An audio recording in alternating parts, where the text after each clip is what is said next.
Same question. Who's got the most pressure? Well, I was going to say Philadelphia, but looks like you guys clear that up. The following team I would say would be the Carolina Panthers because they predicted that they're Super Bowl contenders. With Cam Newton.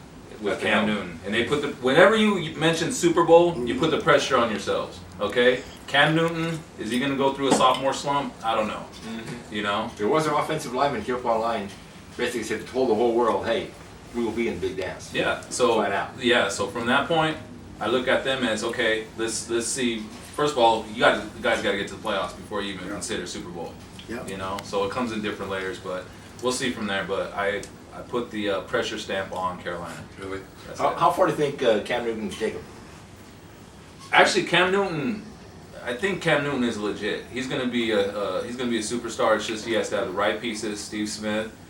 They probably need. I don't know if they added an additional receiver. Maybe you guys could chime in on that. But if not, they're gonna add. They need another receiver. They have D'Angelo Williams as well. Their defense. They need to have a tough defense. I don't know what they were ranked last year, but it all comes down to how well they play defense. And I know that they've been in many games last year based on their offense, but their defense failed.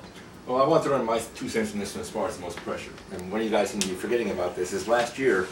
Everybody, and I mean everybody, was anointed the Green Bay Packers because the shortened season, they had everything is in place. Nobody changed. It was the same system and so on and so forth.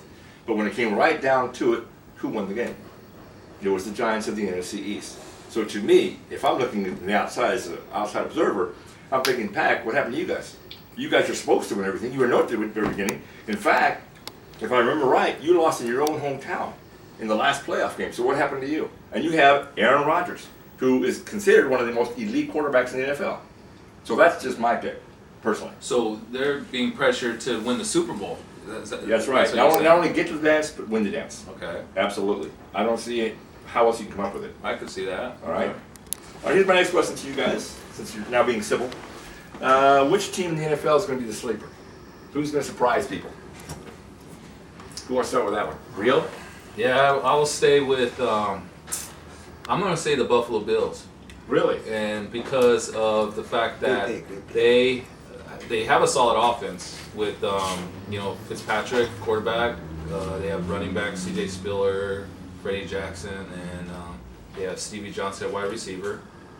But their defense has been upgraded. Mm-hmm. They have Mario Williams. They have the big defensive tackle Darius, and they just drafted a cornerback from I believe South Carolina, Gilmore. Right. Yeah, and their quarterback's not too shabby either. Coming from Yale, he's a pretty smart guy. Yeah, and I don't expect them to win the division. Yeah. But they could be a strong wild card contender, definitely. Yeah. You know. Andy, what do you think, man? Well, like you were saying earlier about Carolina putting that target on their back, I still believe they are a sleeper. They were 5-11, I believe. With the additions that they made in the offseason, I believe they can be a 9-7 team coming out of their division, possibly a wild card team. Mm-hmm. They have they have a lot of talent, and they also have a lot of pieces in place. Yeah. So I would have to say Carolina at this juncture. Yeah. Doctor? The Arizona Cardinals. The Cardinals, really? Why? Beanie Wells at running back, and they just drafted another running back out of their 9 games last year. Their defense rose from in the 20s to in the top 10 in defense the last 9 games last year. Mm-hmm. They have corners, they have a safety.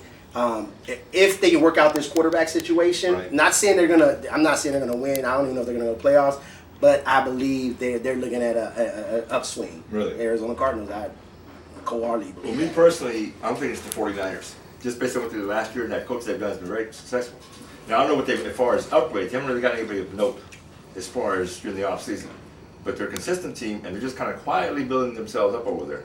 They look pretty strong. So you think they'll get to that next level? I think at least get the first round. Because they were one game away from the NFC Championship. Yeah, so the only way they can go anywhere, which makes your answer whack, is because they got to go to the Super Bowl.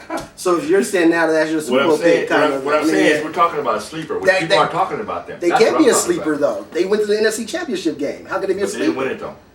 But okay, well. But thing is, I disagree with both of you guys because a sleeper would be, number one, would be a team that was garbage last year and getting to the playoffs. Which was Arizona Cardinals. But you said they may not go to the playoffs, so that just threw your thing out the window.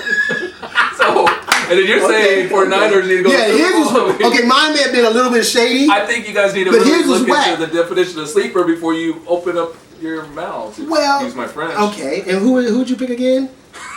I don't remember that part. I fell asleep in that part. Would you? Because every time because it was facts. So no. When it's facts, you fall asleep. No, because every time you talk, I fall asleep because I know it's out of your. Buffalo Bills. Oh, well, Buffalo Bills is a good team, but I don't see how they're really a sleeper. They are a sleeper. Did they get in the playoffs last year? Honestly, yeah, they could be a sleeper. The Buffalo Bills are a good team, though. They did the playoffs last year. Oh, okay. So they're gonna sleep their way into the playoffs. Nobody's gonna recognize them until probably mid-season. They are in a tough division, so if they do come out of there, I would. Not really a tough division. AFC East. Miami Dolphins. The Jets are like yeah, and they beat the Patriots one game last year. So I don't know, but maybe you guys want to revise your guys' answers and come back to us later. Keep going. I'm trying to be civil. Well, since we're segueing about the Patriots, I'm glad you brought that up. And I want to put this question to all of you. The experts have named Aaron Rodgers and Tom Brady and Drew Brees as the elite quarterbacks in the NFL. What name should be on that list? Tony Romo. Hold on. Let me tell you why. Wait. No, let me tell you why. Okay. Tony Romo, 31 touchdowns last year, 10 interceptions. Tony Romo had a broken collarbone, 3 broken ribs, never missed any games. Tony Romo threw for 4,500 yards last year with receivers. Both receivers missed a majority of their games, and an offensive line that couldn't block to save no one, couldn't even block the win. Tony Romo is an elite quarterback. The problem with Tony Romo is he has a star in his helmet, and everybody, you either love us or you hate us. We have more ratings on TV than anybody else. They said whenever the NFL is hurting for money or need rankings, they make the Cowboys play. Why do you think we're opening up the season against the Super Bowl champions? Because we should have been in the Super Bowl last year, one play away. So Tony Romo should be in that. He's better than Eli Manning, as good as the rest of them. Here's my next question. Going on top of that, 6 of the 9 opening games for the Dallas Cowboys are on the road. Does that help or does that hurt? Helps. Why? Because if you look at the tail end of it, it reverses in the end when we need it to be. Anthony? I can say it helps, in the simple fact that, it is tough to win on the road. And it's the NFL.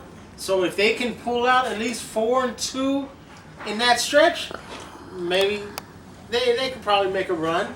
But I'm going to say this, if they do fall on their faces going 2-4, it's going to be a tough stretch down the line. Now, Rio, I know you're very non-biased about this. What's your take on that? I believe, first of all, I have an answer. I mean, I just want to reply to what he just said about talking about what's your name? Be Real? What's your name? Or Twisted something? Twisties over there. Knock. Hold on. Cut. Oh, sorry. I'm interfering. I'm your neighbor, and I just heard you guys, so I brought some wine over. Oh, wow. Okay, let's pause.